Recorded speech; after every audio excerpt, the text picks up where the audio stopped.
than a good book. A good novel helps in immersing yourself in an imaginary world full of possibilities in contrast to our mundane everyday. So happy National Reading Day to all of you. We are so honored to have Sri Raghunathan Palli, a well-known critic, author, editor and translator. On behalf of PM Sri Kendriya Vidyalaya No. 1 Palakkad, I would like to welcome you, sir, to the National Reading Day celebration. The lighting of lamps signifies knowledge, prosperity, and the dispelling of darkness. To officially commence our program, I would like to invite our chief guest, Sri Raghunathan Palli, accompanied by Principal Sir, Vice Principal Sir, Readers Club members, and Librarian Faisal Sir, to light the lamp and inaugurate National Reading Month Celebration 2025 and Readers Club activities for the academic session 2025-26. Light.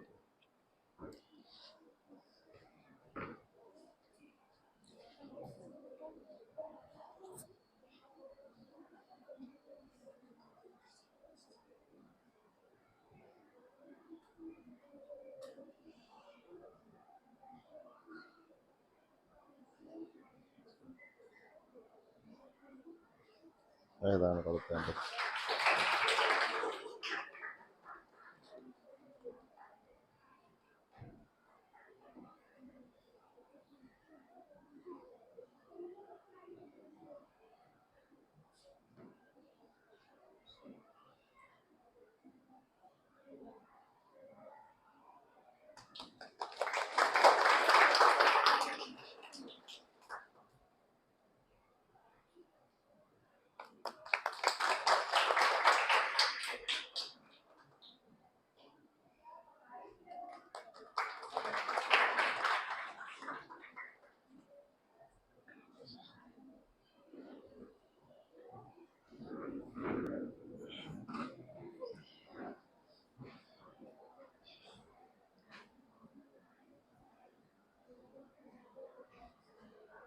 Now, I would like to invite our esteemed chief guest to address the gathering.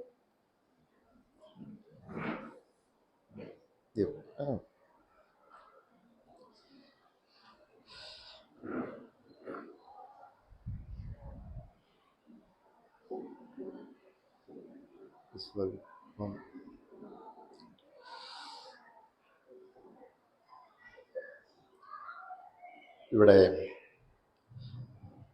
നമ്മുടെ ബഹുമാനപ്പെട്ട principal, vice principal, പ്രിയപ്പെട്ട കുട്ടികളെ,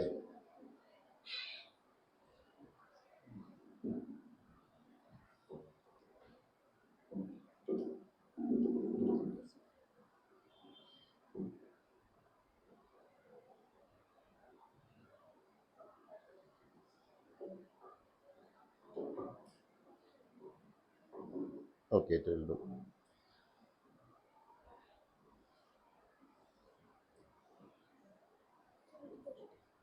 നിൽക്കുന്നില്ലേ?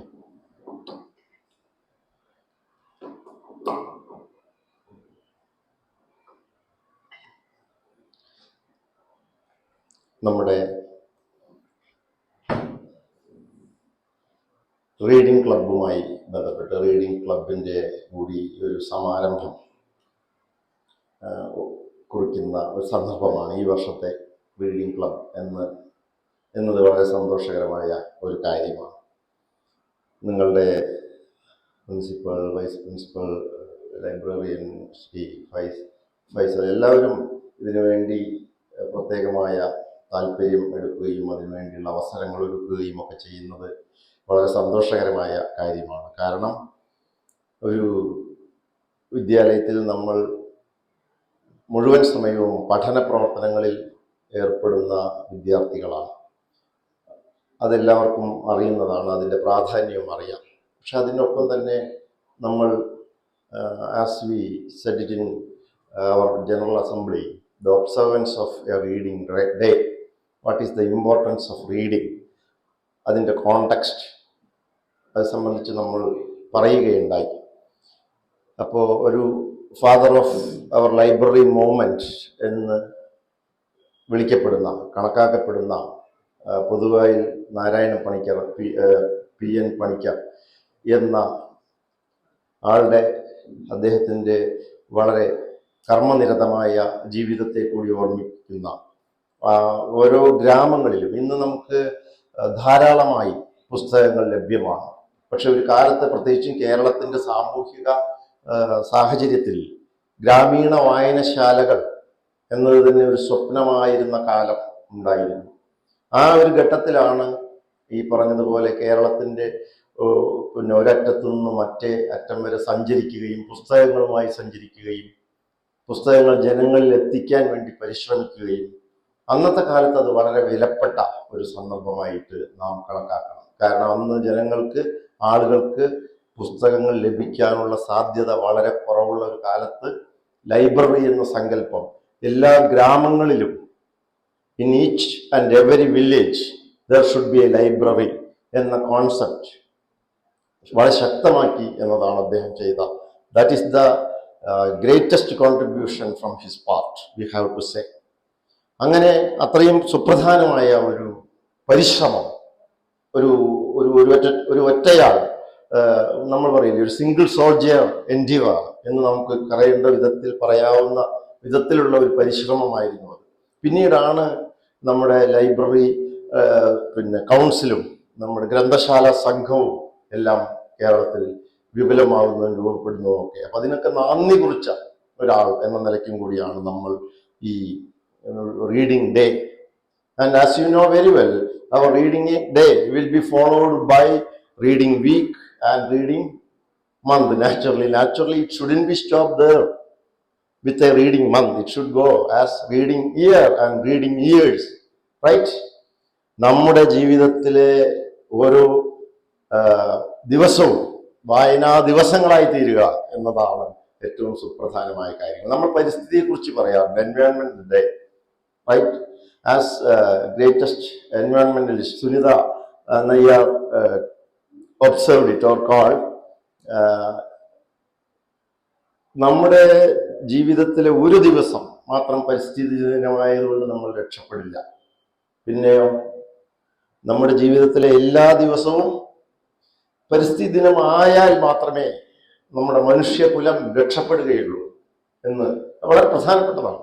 അതിന്റെ കാരണം it's only an awareness, it's only a day of awareness, or what we can call it is നമ്മളൊരു recollection ആണ്, അല്ലെങ്കിൽ നമ്മളൊരു അനാലിസിസ് ആണ്. നമ്മൾ എത്ര വായിച്ചു, നമ്മൾക്ക് ഇനി എത്ര വായിക്കണം, എന്തൊക്കെ വായിക്കണം, വി ക്യാൻ പ്ലാൻ, ഡിസൈഡ്. അതിനൊക്കെ വീണ്ടും വീണ്ടും അതിനെ ഓർമ്മിപ്പിക്കാൻ ഒരു ദിവസം, അല്ലാതെ ആ ദിവസത്തോടു കൂടി തീരേണ്ടതാണോ നമ്മുടെ വായന പിന്നെ മായി ബന്ധപ്പെട്ട ഓരോ പ്രവർത്തനങ്ങളും പുസ്തകങ്ങളും ഒക്കെ ഒരു ദിവസം കൊണ്ട് അടച്ചു വെക്കേണ്ടതാണോ? അല്ല, അത് നമുക്ക് എല്ലാവർക്കും അറിവുള്ളതാണ്. പിന്നെ ഞാൻ പ്രധാനമായിട്ട് പ്രവർത്തിക്കുന്നത് സാഹിത്യ രംഗത്താണ്. ഇവിടെ നേരത്തെ ഇൻട്രൊഡ്യൂസ് ചെയ്യുമ്പോൾ പറഞ്ഞതുപോലെ അതും സാഹിത്യ നിരൂപണം, ലിറ്റററി ക്രിറ്റിസിസം എന്ന വിഭാഗത്തിലാണ്. അതിലേക്കൊക്കെ ഞാൻ വരുന്ന ഒരു ഓർമ്മ പറയുകയാണെങ്കിൽ, അപ്പോഴും ആസ് വി ആൾവേസ് സേ, നമ്മുടെ ഇമാജിനേഷൻ, ഭാവന. See, you are almost high school students. What do you mean by imagination? നമ്മൾ വായിക്കുകയോ എഴുതുകയോ ചെയ്യണമെങ്കിൽ വായിക്കാനും ഇമാജിനേഷൻ വേണം. Because we use to say reading between lines. Not only reading lines, but we have to read in between lines എന്ന് പറയും. അവിടെയാണ് നമ്മുടെ ഒരു റീഡറുടെ പിന്നെ ക്രിയേറ്റിവിറ്റി രൂപപ്പെടുന്നത്. ആ റീഡിങ്ങിൽ നാം കണ്ടെത്തുന്ന, അല്ലെങ്കിൽ നമ്മുടെ വാക്കുകൾക്കിടയിൽ വായിക്കുമ്പോൾ നാം കണ്ടെത്തുന്ന പുതിയൊരു ടെക്സ്റ്റാണ് നിരൂപണത്തിൻ്റെ ഒരു പ്രോഡക്റ്റായിട്ട് വരുന്നത്. എന്ന് പറഞ്ഞാൽ എല്ലാവരും ഒരേ ടെക്സ്റ്റ്, ഒരേ കഥ വായിക്കുന്നില്ല എന്ന് പറയാം. ഒരു ഉദാഹരണം, ഒരാളുടെ കഥ ഒരാൾ വായിക്കുന്നത്, ഏതെങ്കിലും ഒരു പുസ്തകം നിങ്ങൾ ഉദാഹരണമായിട്ട് ചിന്തിച്ചുകൊള്ളൂ. ആ പുസ്തകം ഒരാൾ വായിക്കുന്നത് ആയിരിക്കില്ല മറ്റൊരാൾ വായിക്കുന്നത്. കഥയോ അതിലെ primary things will be the same, പക്ഷേ it will be applied with it will be correlated with our own experiences, our own imagination, our own thoughts, personal things will be incorporated in it naturally. അതുകൊണ്ട് തന്നെ വൈയക്തികമായ ഓരോ കാര്യങ്ങളും അതിൽ സന്നിവേശിപ്പിക്കപ്പെടുന്നത് കൊണ്ട് തന്നെ ഒരാൾ മറ്റൊരാൾ വായിക്കുന്ന പുസ്തകമല്ല വായിക്കുന്നത്. ഇപ്പൊ ഞാൻ ഒരു പുസ്തകത്തിൽ ഭാവന ചെയ്യുന്ന കഥാപാത്രത്തിന്റെ വേഷമോ രൂപമോ ആയിരിക്കില്ല മറ്റൊരാളുടെ കഥാപാത്രത്തെക്കുറിച്ചുള്ള ഭാവന എന്ന് പറയുന്നത്. അപ്പൊ അങ്ങനെ നമുക്ക് വളരെ ക്രിയേറ്റിവിറ്റി പല തരത്തിൽ സർഗാത്മകതയുടെ പല തലങ്ങളിലേക്ക് വായന നമ്മളെ കൊണ്ടുപോകുന്നതിന്റെ ഒരു ഉദാഹരണമാണ്. ഞാൻ നേരത്തെ പറഞ്ഞതുപോലെ ജ്ഞാനാത്മകമായ വായന, റീഡിങ് ഫോർ നോളജ്. ഇന്ന് നമ്മൾ ഡാറ്റയുടെ പ്രളയത്തിലാണ്. എന്താ what you mean by data?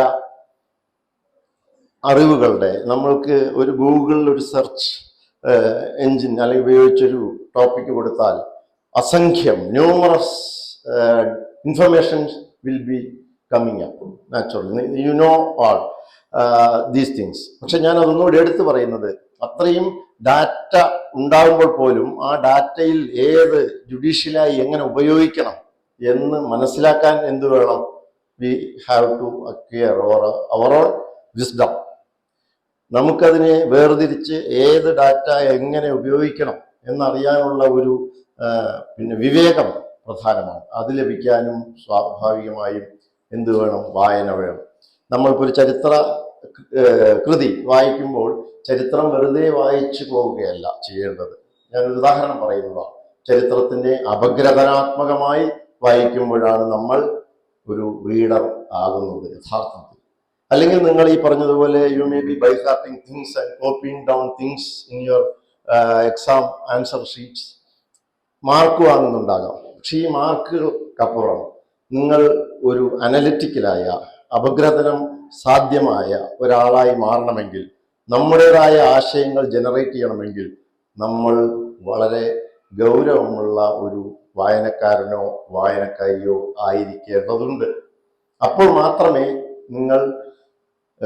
നമ്മൾ ധാരാളം A+ വാങ്ങുന്ന ആളായിരിക്കാം, റാങ്ക് ഹോൾഡർ ആയിരിക്കാം, ഒക്കെ ആയിരിക്കാം. പക്ഷേ അവിടെയൊക്കെ നിങ്ങളെ രക്ഷിക്കാൻ നിങ്ങളുടെ അച്ചീവ്മെന്റിനപ്പുറം കാര്യങ്ങളെ അപഗ്രഥിക്കാനുള്ള ശേഷി സുപ്രധാനമാണ്. അവിടെയാണ് ഒരാൾ ലീഡർഷിപ്പ് ക്വാളിറ്റിയിലേക്ക് വരുമ്പോൾ പെട്ടെന്ന് ഡിസിഷൻ എടുക്കാൻ ഉള്ള ശേഷി ആർജിക്കേണ്ടി വരുമ്പോഴൊക്കെ അവിടെ സഹായകമാകുന്നത് ഈ പറഞ്ഞതുപോലെയുള്ള ഡാറ്റയല്ല, മറിച്ചോ നമ്മുടെ ഇൻസൈറ്റാണ്, നമ്മുടെ ഉൾക്കാഴ്ചകളാണ്.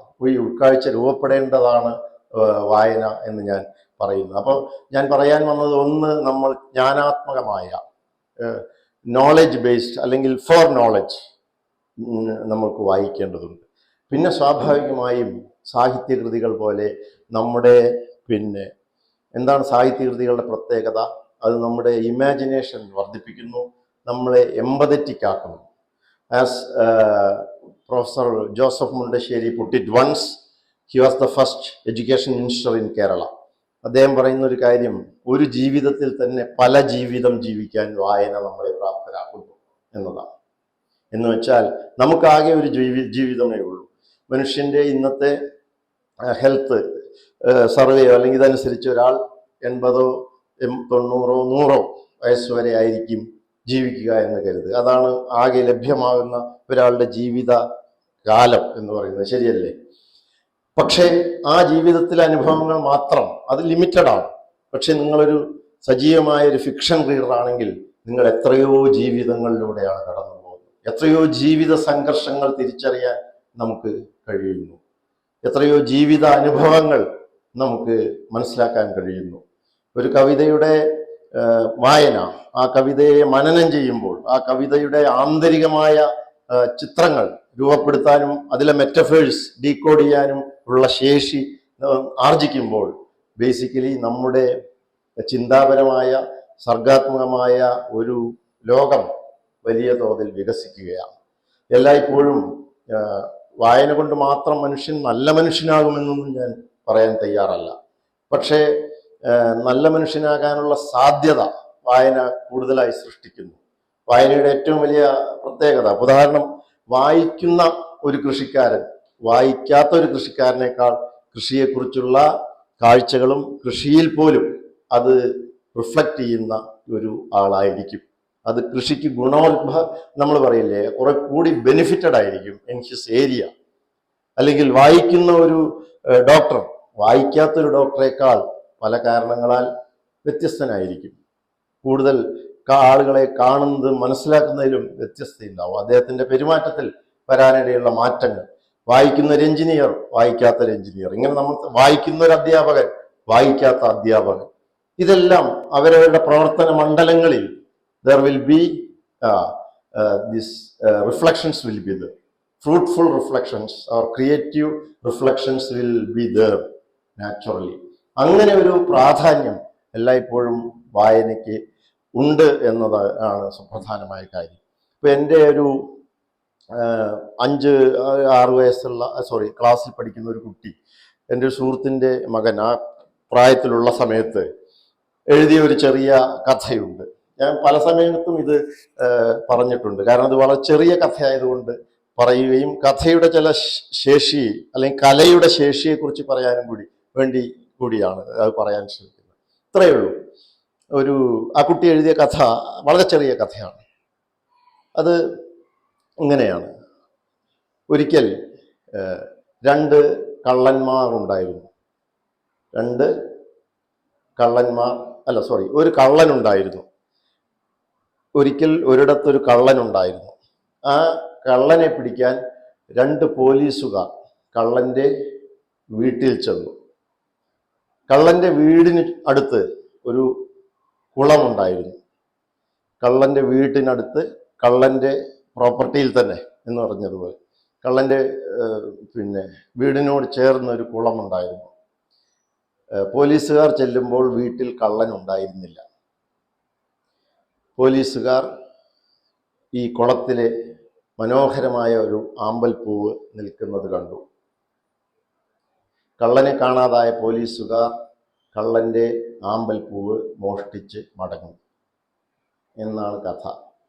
ഈ കഥയിൽ എന്തെങ്കിലും കുഴപ്പമുണ്ടോ? എന്താണത്? പറഞ്ഞോളൂ. എന്താണ് നിങ്ങൾ കഥയിൽ കാണുന്ന ഒരു പ്രശ്നം?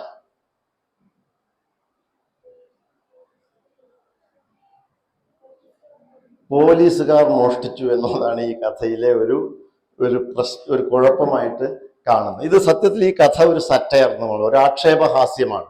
എല്ലാ പോലീസുകാരും മോഷ്ടിക്കുന്നവരാണോ എന്നതിനർത്ഥമില്ല. പക്ഷെ കല കൊണ്ട് ഒരു സാമൂഹിക വിമർശനം ഒരാൾ സാധിക്കുന്നു. ഈ പ്രശ്നം, ഇങ്ങനെ ഒരു പ്രശ്നം ശരിയായ വഴിയിൽ പോകേണ്ടവർ തന്നെ, വേലി തന്നെ എന്ത് ചെയ്യുന്നു? അങ്ങനെ ഒരു ചൊല്ല് കേട്ടിട്ടില്ലേ? പ്രോവർ, വേലി തന്നെ വിള തിന്നുന്നു എന്ന് പറയും. എന്തിനു വേണ്ടിയുള്ളതാ വേലി? വിള സംരക്ഷിക്കാനാണ്. It is to protect the crops, but the fence itself is having or taking this crops, then what will happen എന്ന് നാം പറയുന്നത് പോലെ ഒരു സാഹചര്യം ആണ് ഈ കഥയിലെ ധ്വനി. അപ്പോൾ കുട്ടി ഏതോ കോണ്ടെക്സ്റ്റിൽ മനസ്സിലാക്കുന്ന, അല്ലെങ്കിൽ അതിൻ്റെ ഒരു സാമൂഹ്യ വിമർശനമായി കഥ എഴുതുന്നു. വേറൊരു കഥയല്ല, 2 വാചകമേ ഉള്ളൂ. നമ്മൾ പറയുന്ന മിനി ഷോർട്ട് സ്റ്റോറി എന്ന് പറയുന്നതിന് ഫോമുണ്ട്. അപ്പോൾ പഴയ മരിച്ചുപോയ മുണ്ടൂർ കൃഷ്ണൻകുട്ടി എപ്പോഴും പറഞ്ഞ ഒരു കഥയുടെ ഒരു ധ്വന്യാത്മകതയെക്കുറിച്ച്, that means its power to denote certain things. സൈലൻ്റായിട്ട് ചില കാര്യങ്ങളെ എങ്ങനെ അത് കൊണ്ടുവരുന്നു കഥ. അപ്പോൾ ലോകപ്രശസ്തമായ ഒരു കഥയാണ്. അതിലേക്ക് ഞാൻ വിശദമായി പോകുന്നില്ല. ഒരു തീവണ്ടി യാത്രക്കിടയിൽ 2 പേർ ഇങ്ങനെ മുഖാമുഖം ഇരിക്കുന്നു. അപ്പോൾ ഒരാൾ വെറുതെ ചോദിക്കുകയാണ്, താങ്കൾ ഗോസ്റ്റിൽ, do you believe in ghost എന്ന് ചോദിക്കുന്നു. ഇല്ല, ഞാൻ അങ്ങനെ വിശ്വസിക്കുന്നില്ല എന്ന് അയാൾ കണ്ണടച്ചുകൊണ്ട് മറുപടി പറയും. പക്ഷെ കണ്ണു തുറന്നു നോക്കുമ്പോൾ മുന്നിൽ ചോദ്യം ചോദിച്ച ആൾ ഉണ്ടാകുമോ ഇല്ലയോ? കഥയിലായതുകൊണ്ട് ഇല്ല. അപ്പൊ കഥ ഒരു പ്രത്യേക സന്ദർഭം സൃഷ്ടിക്കുകയാണ്. കഥ പ്രോബ്ലമാറ്റിക് ആവുന്നു. കഥ ഒരു പ്രത്യേക സാഹചര്യത്തെ കൊണ്ടുവരുന്നു. അതോടുകൂടി നമ്മൾ അതുവരെ നിന്ന നമ്മുടെ ചിന്തയെ അത് അറസ്റ്റ് ചെയ്തുകൊണ്ട് ഒരു പുതിയ തലം നമ്മുടെ ഭാവനയിൽ, ചിന്തയിൽ എന്ത് ചെയ്യുന്നു? It is provoking us in a sense. So a story can provoke you, criticize things, social realities can be questioned trial, ഒരു ട്രയലിന്, ഒരു വിചാരണയ്ക്ക് ഒക്കെ ഈ കഥ അല്ലെങ്കിൽ കല ഉപയോഗിക്കപ്പെടുന്നു, അല്ലെങ്കിൽ അതിനുള്ള സാധ്യത, the immense scope of such and such things are there in art or literature.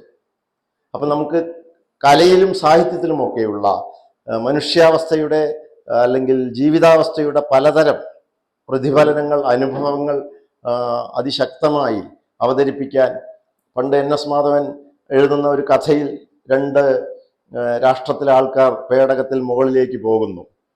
Okay, അന്നത്തെ രാഷ്ട്രീയമായ ഒരു കഥയായി വലിയ തോതിൽ ചർച്ച ചെയ്യപ്പെടുന്ന കഥയിൽ 3-ാം ലോക രാജ്യത്തെ ആളുകളും പിന്നെ റഷ്യയിൽ നിന്നുള്ള ആളും ഒക്കെ കയറി പോകുന്ന ഒരു പേടകം, ബഹിരാകാശ പര്യവേഷണ, that means men for research അല്ലേ, അതിൽ ആളുകൾ കയറി പോകുന്നു. തിരിച്ച് പേടകം ഇറങ്ങാൻ നിൽക്കുമ്പോൾ അന്ന് ഒരു പ്രോബ്ലം എന്താ വെച്ചാൽ സോവിയറ്റ് യൂണിയൻ ഇല്ലാതായിരിക്കുന്നു എന്ന് പറയുന്ന ഒരു സാഹചര്യം കഥ പിന്നെ കൗതുകകരമായി അവതരിപ്പിക്കുകയാണ്. അപ്പോൾ ഒരാളുടെ രാജ്യം തിരിച്ചിറങ്ങാൻ ഇല്ലാതായിരിക്കുന്നു എന്ന ചരിത്രപരമായ ഒരു സന്ദർഭത്തെ, അതിൻ്റെ രാഷ്ട്രീയത്തിലേക്ക് ഞാൻ പോവുകയല്ല, പക്ഷെ ഒരു കഥ ഒരു പ്രത്യേക സാമൂഹ്യ സാഹചര്യത്തെ, ചരിത്ര സന്ദർഭത്തെ വളരെ വ്യത്യസ്തമായ രീതിയിൽ അവതരിപ്പിക്കുന്നു. അത് ഞാൻ പറയാൻ വരുന്നത് ആഖ്യാനത്തിന്റെ സാധ്യതകളെ കുറിച്ചാണ്, നരേറ്റീവ്. സോ അത്തരം നരേറ്റീവ്സ് ഉണ്ടാകുന്നതും അത്തരം നരേറ്റീവ്സ് നമ്മൾ മനസ്സിലാക്കുന്നതും ഒക്കെ നമ്മുടെ എങ്ങനെ മാത്രമേ ഇതൊക്കെ നമ്മൾ അറിയുള്ളൂ, അത്തരം കഥകൾ നമ്മൾ വായിക്കുമ്പോൾ മാത്രമാണ്. അങ്ങനെ കഥകൾ വായിക്കുക, കലയുടെ പലതരം മാനിഫെസ്റ്റേഷൻസ് നമ്മൾ തിരിച്ചറിയുക, ചരിത്രം, ശാസ്ത്രം, വായനയുടെ പല മേഖലകളുണ്ട്. ഞാൻ നേരത്തെ സൂചിപ്പിച്ചതുപോലെ അറിവിനു വേണ്ടി ശാസ്ത്രത്തിൽ വരുന്ന വലിയ ചേഞ്ചസ് എന്താണെന്ന് നമ്മൾ അറിഞ്ഞുകൊണ്ടിരിക്കണം. ഇപ്പൊ ഞാൻ തൊട്ടു മുമ്പ് പറഞ്ഞതുപോലെ ഇത്തവണ നോബൽ പ്രൈസ് നേടിയ മറ്റേ ജെഫ്രിയും ഇവരുടെ 2 പേർക്കാണ് കിട്ടിയത്. അവർ AI-യുടെ അവരാണ് അതിൻ്റെ പിന്നെ അഡ്വാൻസ്മെന്റ് ഒക്കെ കൊണ്ടുവന്നത്. അപ്പൊ അവർക്ക് അതിൻ്റെ പേരിൽ നോബൽ പ്രൈസ് കിട്ടുമ്പോഴും അതിലെ ഇദ്ദേഹം പറഞ്ഞൊരു കാര്യമുണ്ട്, ഇത് നമ്മളൊരു കടുവ കുഞ്ഞിനെ വളർത്തുന്നത് പോലെയാണ് ആർട്ടിഫിഷ്യൽ ഇന്റലിജൻസ്. അത് വളർന്നു വരുമ്പോൾ എങ്ങനെയാകും എന്ന ഒരു കാര്യത്തിനെ കുറിച്ചുള്ള ജാഗ്രത നിങ്ങൾക്ക് വേണമെന്ന് ഞാൻ പറയാൻ വന്നത്. അങ്ങനെ ഒരു AI കൂടി ഡെവലപ്പ് ചെയ്യുന്ന ഒരു ലോകത്ത് അതുകൂടി മനസ്സിലാക്കാതെ നമുക്ക് പുതിയൊരു എഴുത്ത് സാധ്യമല്ല. നിങ്ങൾ എഴുതാൻ ആഗ്രഹിക്കുന്നുവെങ്കിൽ, അല്ലെങ്കിൽ ആ ജ്ഞാന മണ്ഡലം കൂടി ഉൾക്കൊള്ളാതെ നമുക്ക് എന്ത് ചെയ്യാൻ കഴിയില്ല. പുതിയൊരു കഥയുടെയോ കവിതയുടെയോ ഒന്നും പിന്നെ എഴുത്തിലേക്ക് പോകാൻ ഈ അവയർനെസ് നമുക്ക് ആവശ്യമാണ്. കാരണം nowadays this concept of originality is highly questioned. പിക്കാസോയെ പോലെ തന്നെ AI ചിത്രം വരച്ചു തരും. അപ്പോൾ ഗോർണിക്ക അവിടെ ഉണ്ടാകും, പക്ഷെ AI-യുടെ ഗോർണിക്കയും ഉണ്ടാകും. നിങ്ങൾക്ക് പിക്കാസോയുടെ ഗോർണിക്കയും നമ്മുടെ കമ്പ്യൂട്ടറുടെ ഗോർണിക്കയും ചിത്രം എന്ത് ചെയ്യാൻ കഴിയില്ല. You can distinguish each other or you can identify which is the original one.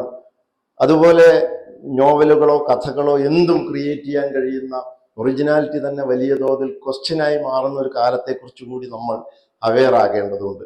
അപ്പൊ ഇങ്ങനെയുള്ള വളരെ സവിശേഷമായ പുതിയ സാമൂഹിക സന്ദർഭവും അതുപോലെ സാങ്കേതിക സന്ദർഭത്തിലും ആണ് നമ്മൾ ഉള്ളത്.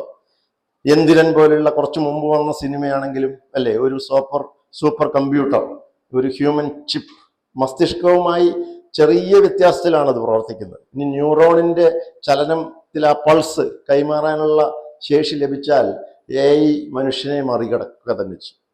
മനുഷ്യ മസ്തിഷ്കവുമായി ഇപ്പോൾ വളരെ ചെറിയ വ്യത്യാസമേ അതിനുള്ളൂ. അത് മനുഷ്യൻ തന്നെ കൊണ്ടുവരുന്ന ചില പ്രത്യേക സാധ്യതകളിലൂടെ കടന്നാൽ നാം വിചാരിക്കുന്ന ഒരു ലോകത്തിനും അപ്പുറമുള്ള ഒരു പിന്നെ ലോകം വിഭാവനം ചെയ്യേണ്ടി വരും. പണ്ട് മധുരംകായതി എന്ന് പറയുന്ന പ്രധാനപ്പെട്ട OV വിജയന്റെ നോവലിൽ OV വിജയൻ പറയുന്നൊരു കാര്യമുണ്ട്, like A Hollywood film.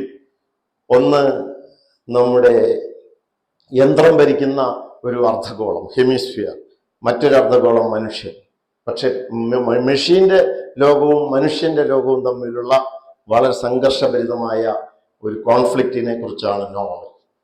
Probably നിങ്ങൾ അത് വായിച്ചിരിക്കാൻ സാധ്യതയില്ല. സാധിക്കുമെങ്കിൽ അത് OV വിജയൻ മലയാളത്തിന്റെ വളരെ ഉന്നതനായ എഴുത്തുകാരനാണ്. ആ ഒ.വി. വിജയ് ഖസാക്കിന്റെ ഇതിഹാസം പോലെയുള്ള മലയാളത്തിന്റെ പിന്നെ ഭാവുകത്വത്തിനെ തന്നെ നിർണയിച്ച, മാറ്റിമറിച്ച നിരവധി കൃതികൾ മലയാളത്തിലുണ്ട്, ലോക സാഹിത്യത്തിലുണ്ട്. അപ്പൊ ഞാൻ പറയാൻ വരുന്നത്, ഒരു വശത്ത് നമ്മുടെ ശാസ്ത്ര സാങ്കേതിക ചരിത്ര സംബന്ധമായ അനുഭവങ്ങൾ, പുതിയ കാര്യങ്ങൾ ആർജിക്കാൻ, മനസ്സിലാക്കാനുള്ള വായന നടത്തേണ്ടത് അനിവാര്യമാണ്. അതിൻ്റെ ഒപ്പം തന്നെ ഏറ്റവും മികച്ച സാഹിത്യ കൃതികളിലൂടെ നാം ഈ സൊസൈറ്റിയെ കൂടുതൽ അഗാധമായും പിന്നെ അനുഭവ സമ്പന്നമായും അറിയേണ്ടത് അനിവാര്യമാണ്. അല്ലെങ്കിൽ അതിന് നിങ്ങൾക്ക് കഴിയണം. അപ്പോൾ മാത്രമാണ് നമ്മൾ ഈ നേരത്തെ എല്ലാവരും എഴുത്തുകാരാകില്ല, പക്ഷെ എല്ലാവർക്കും എന്താകാൻ പറ്റും? നല്ല വായനക്കാരാകാൻ പറ്റും. അതാണ് അതിൽ പ്രധാന കാര്യം. നല്ല വായനക്കാരിലും ഒരു ക്രിയേറ്റീവ് ആസ്പെക്റ്റ് ഉണ്ട്. അവർ എഴുതാതെ മനസ്സിൽ ഒരു രചന നടത്തുന്നുണ്ട്. പക്ഷേ ഒരു നിശ്ചിത ഘട്ടം കഴിയുമ്പോൾ, നമ്മുടെ വായന വളരെ സമ്പന്നമാകുമ്പോൾ, നമുക്ക് ചിലത് എഴുതണമെന്നും എഴുതിയേ മതിയാവും, it is inevitable, I can be otherwise, I have to write എന്ന ഒരു ഘട്ടം വരുമ്പോൾ നമ്മൾ എഴുതുമായിരിക്കും. അതെല്ലാവരിലും വരണമെന്നില്ല. That urgency matters. അതിപ്പോൾ എല്ലാവരിലും വേണമെന്നില്ല. പക്ഷെ എങ്കിൽ പോലും this can be easily, that means the scope of reading can be exploited, it can be maintain life long. You try to keep it with you, because അങ്ങനെ ഒരു സാധ്യത നിങ്ങൾക്ക് എല്ലാ സമയത്തും ഉണ്ടെങ്കിൽ, ഇപ്പൊ നമ്മൾ കുളിച്ചില്ലെങ്കിൽ അല്ലെങ്കിൽ പല്ല് തേച്ചില്ലെങ്കിൽ എന്തെങ്കിലും ഒരു വിഷമം തോന്നുമോ? ഒരു ദിവസം പല്ല് തേക്കാതിരിക്കുമ്പോഴേ അതിനെക്കുറിച്ച് പറയാൻ പറ്റും. കുളിച്ചില്ലെങ്കിൽ എന്തെങ്കിലും ഒരു പ്രയാസം തോന്നാറുണ്ടോ? ഒരു പ്രയാസം ഇല്ലേ? എന്നതുപോലെ ഒരു ദിവസം ഒന്നും വായിക്കാതിരുന്നാലും, പാഠപുസ്തകമല്ല അല്ലാതെയുള്ള കാര്യങ്ങൾ, ഇന്ന് ഞാനൊന്നും വായിച്ചില്ലല്ലോ എന്ന ഒരു പ്രയാസം തോന്നുന്ന വിധത്തിൽ നമ്മൾ മാറുമ്പോഴാണ് നമ്മളിൽ ഒരു യഥാർത്ഥ റീഡർ, ഒരു സജീവമായ എ ലൈവ് റീഡർ, നമ്മൾ പറയുന്ന പോലെ എ ഹംഗ്രി റീഡർ ഉണ്ടായി എന്ന് പറയാൻ പറ്റുള്ളൂ. അങ്ങനെ ഒരു വളരെ ഹംഗ്രി ആയ ഒരു റീഡറെ നമ്മളിൽ വളർത്തിക്കൊണ്ടുവരിക എന്നതും കൂടിയാണ് നമ്മൾ ഈ വായനാ ദിനത്തിൽ ശ്രമിക്കേണ്ടത് എന്നാണ് എനിക്ക് പറയാനുള്ളത്. ദീർഘമായി സംസാരിച്ച് നിങ്ങളെ ബുദ്ധിമുട്ടിക്കാൻ ഉദ്ദേശിക്കുന്നില്ല. എന്തെങ്കിലും നിങ്ങൾക്ക് ചോദിക്കാനോ അതുപോലുള്ള ഇൻട്രാക്ഷൻ എന്ന നിലയ്ക്ക് ഞാനൊരു ആമുഖമായി കുറച്ച് കാര്യങ്ങൾ കൂടി ഇങ്ങനെ പറയുകയായിരുന്നു. അപ്പോൾ അതിനോട് ബന്ധപ്പെട്ട് സംസാരിക്കാനോ പറയാനോ ഉണ്ടെങ്കിൽ തീർച്ചയായിട്ടും അതിനോട് ബന്ധപ്പെട്ടും ഞാൻ മറുപടി എന്ന് പറയുന്നില്ല, നിങ്ങൾ പറയാൻ ചോദിക്കുന്നതുമായി ബന്ധപ്പെട്ട പ്രതികരണത്തിന് ശ്രമിക്കുന്നതാണ്. എങ്കിലും ഒരിക്കൽ കൂടി ഞാൻ പറയാൻ ശ്രമിക്കുന്നത്, ഏത് സന്ദർഭത്തിലും പരമാവധി, പ്രത്യേകിച്ചും നമ്മുടെ സ്ക്രീൻ ടൈം വളരെ വർദ്ധിച്ച ഒരു കാലമാണിത്. എസ്പെഷ്യലി മൊബൈൽ, സോഷ്യൽ മീഡിയ, ഇങ്ങനെയുള്ള ഒരുപാട് എക്സ്പോഷേഴ്സ് വരുമ്പോൾ ആളുകളുടെ സ്ക്രീൻ ടൈം, ടി വി മാത്രമല്ല, ഇത് കമ്പ്യൂട്ടറിൽ ഉള്ള സ്ക്രീൻ ടൈം വർദ്ധിക്കുമ്പോൾ വായന ഒരു പ്രതിസന്ധിയിലേക്ക്, പലരും വളരെ ചെറിയ കാര്യങ്ങൾ മാത്രം നോക്കി ഓടിച്ച്, ഒരു പുസ്തകം കണ്ടാൽ അയ്യോ ഇതൊക്കെ ഇരുന്ന് വായിക്കുമോ എന്ന മട്ടിൽ അതിൽ നിന്ന് വിമുഖരാകുന്ന ഒരു സാഹചര്യം പുതിയ ജനറേഷനുണ്ട്. നമ്മൾ ഈ ജനറേഷനെ ആൽഫ ജനറേഷൻ എന്നൊക്കെ വിളിക്കുക. ഈ ആൽഫ ജനറേഷൻ്റെയൊക്കെ സ്വഭാവത്തിൽ റീഡിങ്, പുസ്തകം എന്നതിനോടൊക്കെയുള്ള സമീപനം മാറുന്നുണ്ട് എന്ന് പറയുന്നുണ്ട്. അപ്പൊ ആ മാറ്റത്തെ പ്രതിരോധിക്കാൻ, ഗുണപരമായി പ്രതിരോധിക്കുക, how can we resist it in a healthy way എന്നുള്ളതാണ്. എന്നിട്ട് നമ്മുടെ റീഡറെ നമുക്ക് എങ്ങനെ നിലനിർത്താം, റീഡർ പൊയ്പോകാതെ നോക്കാൻ, നിങ്ങളിലുള്ള റീഡറെ പരിചരിച്ച് നിർത്താൻ, സംരക്ഷിച്ചു നിർത്തുകയും വളർത്താനും നിങ്ങൾ വലിയ പരിശ്രമം തീർച്ചയായും ഈ പുതിയ കാലത്തിന്റെ സാങ്കേതിക സാഹചര്യത്തിൽ കൂടുതൽ ബുദ്ധിമുട്ടേണ്ടി വരും, റെസിസ്റ്റൻസ്. എങ്കിൽ പോലും സാധിക്കുന്ന ആളുകൾ അത്ര കണ്ടത് ചെയ്യാൻ ശ്രമിക്കണമെന്നും അതുവഴി കുറെ കൂടി പ്രൊഡക്റ്റീവായ, ഗുണപരമായ ഒരു സാമൂഹിക ജീവിയായി, നമ്മൾ സമൂഹത്തെ ഇടപെടുന്ന ഒരാളായി, ഫ്രൂട്ട്ഫുള്ളായിട്ട് സമൂഹത്തിൽ അതിൻ്റെ കോൺട്രിബ്യൂഷൻസ് നൽകാൻ കൂടി ശേഷിയുള്ള ആളുകളായി നിങ്ങളുടെ വായന നിങ്ങളെ മാറ്റട്ടെ എന്നും, നിങ്ങൾക്ക് ഒരു നല്ല വായനാ ദിവസം മാത്രമല്ല വായനാ മാസവും, പിന്നെ നിങ്ങളുടെ ഈ വായനാ ക്ലബ്ബ് വളരെ സജീവമാകട്ടെ എന്നും, അത് കൂടുതൽ മികച്ച പുസ്തകങ്ങളിലേക്കും വായനാ അനുഭവങ്ങളിലേക്കും നിങ്ങളെ നയിക്കട്ടെ എന്നും പറഞ്ഞുകൊണ്ട് നിങ്ങളുടെ ഈ റീഡിംഗ് ക്ലബ്ബ് ഔപചാരികമായി അതിന് ഉദ്ഘാടനം കുറിച്ചുകൊണ്ട് അല്ലെങ്കിൽ ഉദ്ഘാടനം നടത്തിയതായി പ്രഖ്യാപിച്ചുകൊണ്ട് ഞാൻ തൽക്കാലം എൻ്റെ വാക്കുകൾ നിർത്തുകയാണ്. അപ്പോൾ നിങ്ങൾക്കെല്ലാവർക്കും ഹാർദവമായ അഭിവാദ്യങ്ങൾ ഒരിക്കൽ കൂടി. Thank you.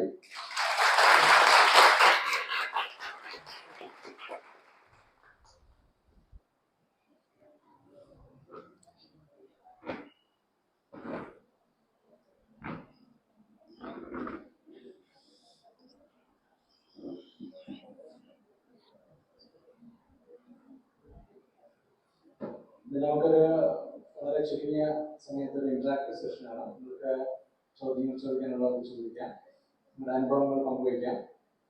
സാധാരണമായിട്ട് സംബന്ധിക്കുന്നത്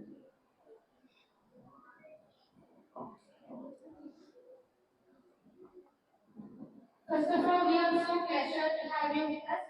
My question is that some people always feel that will I be able to complete this robot book in 2 or 3 days?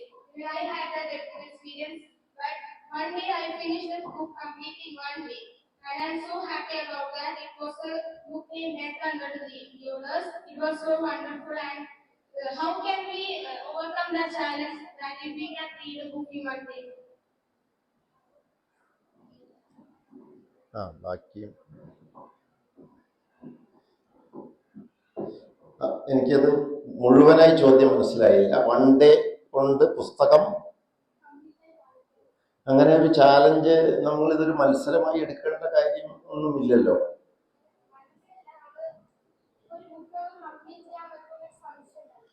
അല്ല, അത് നമ്മളുടെ കാര്യം. പ്രത്യേകിച്ച് ഇപ്പോൾ ക്ലാസിക് പോലുള്ള കുറച്ചുകൂടി ഗഹനമായ പുസ്തകങ്ങളൊക്കെ വായിക്കാൻ ശ്രമിക്കുമ്പോൾ പൊതുവെ വരുന്ന ഒരു കാര്യം, അതിൻ്റെ ആദ്യ ചില ഭാഗങ്ങൾ വായിക്കുമ്പോൾ നമുക്ക് വളരെ ഒരു ഇൻട്രസ്റ്റിംഗ് ആയി തോന്നിക്കൊള്ളണമെന്നില്ല. ഇപ്പോൾ ലോകത്തെ പ്രസിദ്ധമായ പല കൃതികൾ എടുത്തിട്ട് അതിനെക്കുറിച്ചൊക്കെ കേട്ട് അതിൻ്റെ റിവ്യൂ ഒക്കെ കണ്ട് നമ്മളത് വായിക്കാൻ എടുക്കുമ്പോൾ നമ്മൾക്ക് അത്ര അപ്പീലിംഗ് ആയിക്കൊള്ളണമെന്നില്ല. അത് പലപ്പോഴും സംഭവിക്കാം. നേരത്തെ ഞാൻ പറഞ്ഞതുപോലെ നമ്മുടെ പേഴ്സണലായ പല ഇഷ്ടാനിഷ്ടങ്ങളും അതിൽ കാരണമാണ്. എങ്കിലും അത് ലോകത്തൊരു നമ്മൾ പറയുന്ന ഒരു അക്ലൈംഡ് ആയ ഒരു കൃതിയാണെന്ന് പറയപ്പെടുമ്പോൾ എന്താണത് എന്നറിയാൻ നമ്മൾ ഈ പ്രതിരോധത്തേക്ക് മറികടന്നുകൊണ്ട് എന്തായാലും അത് വായിക്കും എന്ന തീരുമാനത്തോടെ, അത് ഒരു ദിവസം കൊണ്ടൊന്നും വായിക്കണമെന്നില്ല. നമ്മൾ സമയമെടുത്താണെങ്കിലും ആ പുസ്തകത്തെ പതുക്കെ നമ്മൾ പുസ്തകങ്ങളെ കുറിച്ച് പറയാറില്ലേ, some books are to be chewed or swallowed എന്നൊക്കെ പറയാറുണ്ടല്ലോ. അപ്പൊ അതുപോലെ നിങ്ങൾ ചിലത് ഈ പറഞ്ഞ പോലെ പതുക്കെ ചവച്ച്, അല്ലെങ്കിൽ it may take time, no problem. ഇതിൽ ആരോടും നമ്മൾക്ക് ഇപ്പൊ ഇന്ന് യോഗ ഇവിടെ ചെയ്തില്ലേ, നമ്മൾ ഒരു ഉദാഹരണം ഈ ഇതിനെക്കുറിച്ച് പറഞ്ഞത്, യോഗയുടെ ആസനകൾ മുഴുവൻ ഒരു ദിവസം ചെയ്യാൻ ശ്രമിച്ചാൽ എങ്ങനെ ഉണ്ടാവും? അതിൻ്റെ ആവശ്യമില്ല. യോഗ ഹാസ് മെനി ആസനാസ് അല്ലേ? ഇത് നമുക്ക് ഗുണകരമായി ട്യൂൺ ചെയ്ത് നമുക്ക് പതുക്കെ 1 ആസന 2 ആസന അല്ലെങ്കിൽ അങ്ങനെ കുറച്ചെണ്ണം ഒരു 15 മിനിറ്റ്സ് 30 മിനിറ്റ്സ് എന്ന രീതിയിൽ ഡെവലപ്പ് ചെയ്താണ് അത് വരുന്നത് എന്ന് പറയുന്നത് പോലെ തന്നെ വായനയിലും നിങ്ങൾ പതുക്കെ ചുവട് വയ്ക്കേണ്ട കാര്യമേ ഉള്ളൂ. പക്ഷെ വിടാതിരിക്കുക. പിന്നീട് നിങ്ങളുടെ സ്പീഡ്, പിന്നെ ഓരോരുത്തരുടെയും ഇതെടുക്കാനുള്ള കഴിവ് വ്യത്യസ്തമായിരിക്കും. ഗ്രാസ്പിംഗ് ടൈം, ഇപ്പോൾ വിവേകാനന്ദനൊക്കെ ഒരു പേജ് മറിക്കുന്ന സമയം വളരെ ചുരുങ്ങിയ സമയം മതി അതിൻ്റെ ആശയം ഇന്റേണലൈസ് ചെയ്യുമെന്ന് പറയാറുണ്ട്. അങ്ങനെ പല ആൾക്കാരുടെയും, ഗാന്ധിജിയൊക്കെ പോലെ എത്രയോ തിരക്കിനിടയിൽ ഇവരൊക്കെ എത്രയോ പുസ്തകങ്ങൾ എഴുതിയവരാണ് നമ്മൾ ആലോചിക്കണം. അതിൻ്റെ കാരണം അത്രയും ചുരുങ്ങിയ സമയം കൊണ്ട് അവർക്ക് അത്ര കണ്ട് ഐഡിയാസ് ഗ്രാസ്പ് ചെയ്യാൻ കഴിയുന്നു എന്നുള്ള ആ കാപ്പബിലിറ്റി നമ്മൾ ഡെവലപ്പ് ചെയ്യുക എന്നുള്ളതാണ്. അപ്പോൾ പതുക്കെ നമ്മളതിന് വിടുതൽ, ഒരിക്കലും we shouldn't get away from that, but നമ്മൾ കണ്ടിന്യൂ ചെയ്യുക. അപ്പോൾ അത് സമയം, അതുകൊണ്ട് ഒരു ദിവസത്തിന് വേണ്ടി ഉള്ള ഒരു മാരത്തോൺ പ്രോഗ്രാം ആക്കേണ്ടതില്ല reading. It's not a sports event. ആരും ഒരു ഇതിനു വേണ്ടി വെയിറ്റ് ചെയ്ത് നിങ്ങൾക്ക്, ബട്ട് നമ്മുടെ ലക്ഷ്യം എന്താണ്? അത് അറിയുക, ആ പുസ്തകം മനസ്സിലാക്കുക, ആ പുസ്തകത്തെ ഉൾക്കൊള്ളാൻ പറ്റുന്ന വിധം വായിക്കുക. ചിലത് ഒരു ദിവസം കൊണ്ട് തന്നെ കംപ്ലീറ്റ് ആകാം. അതിൻ്റെ പ്രത്യേകത കൊണ്ട് നമ്മൾ ചില പുസ്തകങ്ങൾ താഴെ വെക്കില്ല. ചില പുസ്തകം തുടർച്ചയായി താഴെ വെക്കുമായിരിക്കും, പക്ഷെ വീണ്ടും എടുക്കണം. അപ്പോൾ നമ്മുടെ റീഡർ അങ്ങനെ രൂപപ്പെടും. നമ്മുടെ റീഡറെ രൂപപ്പെടുത്തുന്നതിൽ 2 തരം പുസ്തകങ്ങളും വരാം. ഡോണ്ട് ബോദർ, അതിനെക്കുറിച്ച് ബോധർ ചെയ്യേണ്ടതില്ല. Yes. I just want to add an anecdote because the question was very relevant. When I was working in Kasaragod, it was Navodaya. there was one of my students, name was Nivedita. നിങ്ങൾ കേട്ടിട്ടുണ്ടാവും അതിന്റെ classic അല്ലെങ്കിൽ Da Vinci code Dan ബ്രൗണിന്റെ novel അന്ന് release ചെയ്ത സമയമാണ്. So it was new and I had a copy with me. March മാസമാണ്. She was in class 10. അപ്പോൾ അടുത്ത ദിവസം മാത്സ് എക്സാം ആണ്. അപ്പൊ എന്നോട് ചോദിച്ചു ഈ ഡാൻ ബ്രൗണിന്റെ ബുക്ക് എനിക്ക് വേണം. ഞാൻ പറഞ്ഞു ഇത് തരാം, പക്ഷെ എക്സാം കഴിഞ്ഞിട്ട് വായിക്കാവുള്ളൂ. I gave it to her. പിറ്റേ ദിവസം രാവിലെ she came to me, sir, page turn. എനിക്ക് നിർത്താൻ പറ്റില്ല, ഇന്ന് രാവിലെ 5 മണിക്കാണ് തരുന്നത്. As sir was saying, ചില ബുക്കിന്റെ പ്രത്യേകത കാരണം നമുക്കത് കഴിഞ്ഞിട്ട് she scored 100 out of 100 and got admission to IIT and now she is in Japan. That's a different story.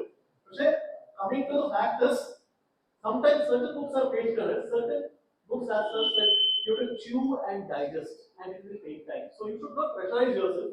Rather, you should try to make it an enjoyable experience for you. എന്നാണ് എനിക്ക് തോന്നുന്നത്. Correct. എത്ര വായിച്ചാലും എങ്ങനെ വായിച്ചു എന്നുള്ളതാണ് important. Whether you are able to, and you should choose books carefully. Some are just to be tasted.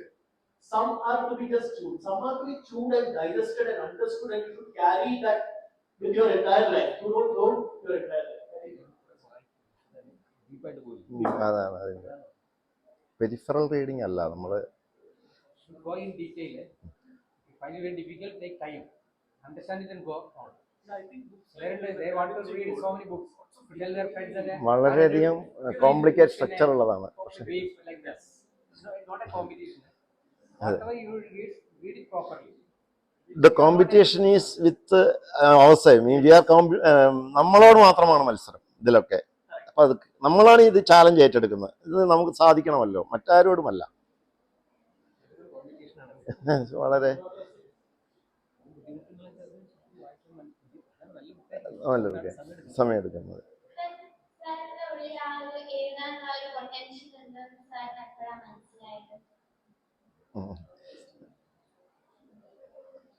അതും ഒരു ഇൻട്രസ്റ്റിംഗ് ക്വസ്റ്റ്യൻ ആണ്. കാര്യം നമ്മൾ ഈ പറഞ്ഞതുപോലെ ഡിറ്റക്റ്റീവ് നോവൽസ് ഒക്കെയാണ് ഞാൻ ആദ്യം വളരെ കൂടുതൽ വായിച്ചത്. വളരെ തുടങ്ങിയാൽ ആകാംക്ഷ സഹിക്കാൻ പറ്റാതെ ചിലപ്പോൾ പിറകിൽ നിന്ന് വായിക്കേണ്ട സാഹചര്യം പോലും നമ്മൾക്ക് ചില പുസ്തകങ്ങൾ, അത് നമ്മൾക്ക് ഇതിൻ്റെ ക്യൂരിയോസിറ്റി നിർത്താനുള്ള ബുദ്ധിമുട്ട് അങ്ങനെയുള്ളതുമുണ്ട്. അതിനു മുമ്പ് നമ്മൾ സാധാരണ നിങ്ങൾക്കൊക്കെ പരിചയമുള്ളതുപോലെ ചെറിയ ചിൽഡ്രൻസ് മാഗസിൻസ് ഒക്കെ ഉണ്ടല്ലോ. അപ്പോൾ മലയാളത്തിൽ ഞാൻ സ്ഥിരമായി അന്ന് വായിച്ചിരുന്നത്, പിന്നെ എൻ്റെ അച്ഛൻ കളക്ടറേറ്റിലൊരു പ്യൂണായിരുന്നു. പക്ഷെ അച്ഛൻ ബാലരമയും പൂമ്പാറ്റയൊക്കെ വാങ്ങിക്കൊണ്ടുവരുമായിരുന്നു സ്ഥിരമായിട്ട്. അതുപോലെ ഞാൻ എല്ലാ വെക്കേഷനിലും വിക്രമാദിത്യ കഥകൾ ആവശ്യപ്പെട്ടു. ദുർഗാപ്രസാദ് ഖത്രി മുതൽ കോട്ടയം പുഷ്പനാഥ് വരെയുള്ള ഡിറ്റക്റ്റീവ്സ് നോവലിൻ്റെ കൃതികൾ ആവശ്യപ്പെട്ടു. സ്വന്തമായി 2 ഡിറ്റക്റ്റീവ് നോവൽ എഴുതാനും ശ്രമിച്ചു ആ കാലത്തൊക്കെ. ഇതൊക്കെ നമ്മുടെ ഓരോരോ താല്പര്യങ്ങളും ഇതുമാണ്. പിന്നീട് നമ്മൾ മറ്റൊരു ഘട്ടത്തിൽ നമ്മുടെ ഒരു റീസണിങ് അല്ലെങ്കിൽ ഒരു ക്രിട്ടിക്കൽ തിങ്കിങ് എന്ന രീതിയിലൊക്കെ സമീപിക്കുകയും എൻ്റെ 1-2 ക്യാമ്പുകളിൽ വെച്ച് മറ്റ് കൃതികളെ ഞാൻ വിശകലനം ചെയ്യുന്നത് കേട്ട് എന്നോട് റൈറ്റർ മുണ്ടൂർ കൃഷ്ണൻകുട്ടി മാഷ് പറഞ്ഞൊരു കാര്യം, രഘു നിരൂപണം അഥവാ ക്രിട്ടിസിസം എന്ന മേഖല ശ്രമിച്ചാൽ കുറെ കൂടി നന്നായി എഴുതാൻ കഴിയുമെന്ന് തോന്നുന്നു. ഞാൻ ആ നിലയ്ക്ക് അത് ചിന്തിച്ചിരുന്നില്ല. 1-2 കഥയ്ക്കൊക്കെ 1-2 സമ്മാനമൊക്കെ കിട്ടിയിരുന്നു. പക്ഷെ പിന്നീട് ഈ ഒരു സാധനഗതി വീണ്ടും നമ്മളുടെ വായനയെക്കുറിച്ച് എഴുതുക എന്ന നിലയിലേക്ക് മാറുകയാണ് ഒരർത്ഥത്തിൽ സംഭവിച്ചത്. അതാണ് നിരൂപണം. നമ്മുടെ വായനയെക്കുറിച്ച് എന്നുള്ള എഴുത്താണല്ലോ. നമ്മൾ വായിച്ച ഒരു ടെക്സ്റ്റിനെ കുറിച്ചുള്ള എഴുത്താണ്. ആ ടെക്സ്റ്റിൽ കാണാത്ത ചില കാര്യങ്ങൾ കണ്ടെത്തുന്നത് കൂടിയാണ്, അത്തരം എഴുത്താണ്